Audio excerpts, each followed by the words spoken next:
Yan po, mga taga-lungsod ng Batangas. Nandito po tayo ngayon sa ah, Maalbo kung saan isinakay ang mga bigas na dadalhin sa Isla Verde, sa 6 na barangay sa Isla Verde. Nandito po ang ilan para sa San Agapito kung saan ang bilang ay 407 halos. Ang daladala po natin. Kasama po natin ang mga staff ng ating butihing mayor, Marvin Marino and Congresswoman Beverly De Macuja.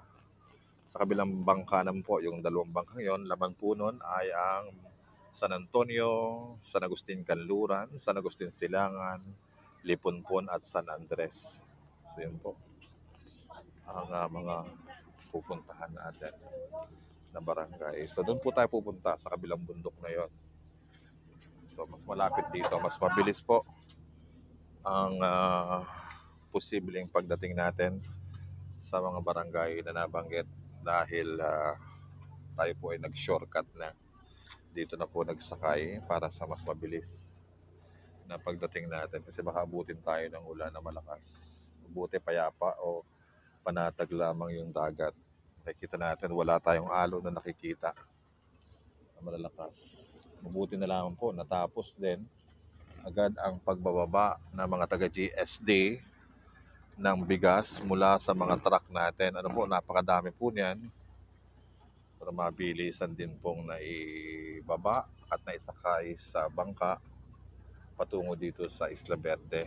So salamat po sa mga taga GST sa mabilisang kilos upang ma-save na hindi mababasa ang mga bigas. Nakikita natin ang isla naman dito sa kabila, isla ng Oriental Mindoro, ang ating probinsyang Sinilangan. So yun, naandar na tayo. Yung ating kabilis. Napakabilis na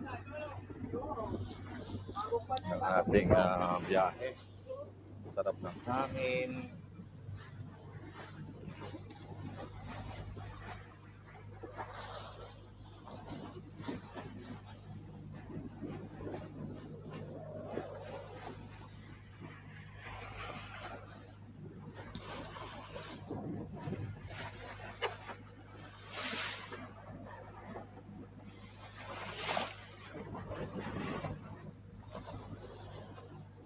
Sana may makita tayong dolphin dito.